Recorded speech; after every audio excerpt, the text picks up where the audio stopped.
হীরাদা, তোমার ফুটবল সফরের মধ্যে আমরা কথা বলবো। ফুটবলটা হঠাৎ কেন, মানে অবশ্যই ফুটবলটা প্রথম ভালোবাসা নিশ্চয়ই, কিন্তু কখনো ভেবেছিলে আজকে তুমি এই জায়গাটা এসে পৌঁছবে যেখানে আমরা আসছি তোমার কাছে ইন্টারভিউ নিতে, সমর্থকরা তোমার কাছে এই ভালোবাসাটা দিচ্ছে, এইটা কখনো ভেবেছিলে? দেখো, যে কোনো প্রফেশনই হোক, যখন কেউ ফুটবল বা ক্রিকেট বা যে কোনো প্রফেশন স্টার্ট করে তখন সে নিজেও ভাবে না যে সে কোন জায়গায় যাবে।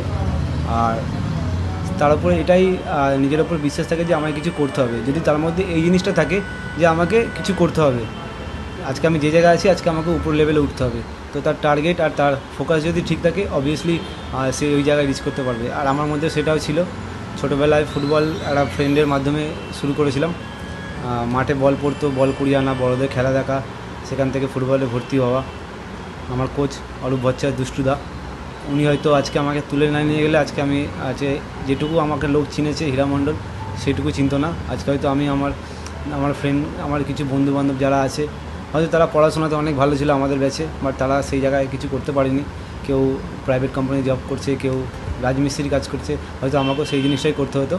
বাট সেই মানুষটা যে আমাকে তুলে নিয়ে গেছে, দুষ্টুদা, তুলে নিয়ে গিয়ে আমাকে জার্সি কিনে দেওয়া, বুট কিনে দেওয়া, তার মাধ্যমে ফুটবলটা শুরু হয়েছিল। আর তিনি পাশে ছিলেন। আর ওনার কথা মতো আর নিজের ছোটোবেলা থেকে ফুটবলের প্রতি একটা ভালোবাসা আজকে এই জায়গায় নিয়ে এসেছে আমাকে। তো সুতরাং দেখতেই পারলেন ফুটবলের মাধ্যমে আজকে এই জায়গায় এসেছে হীরা।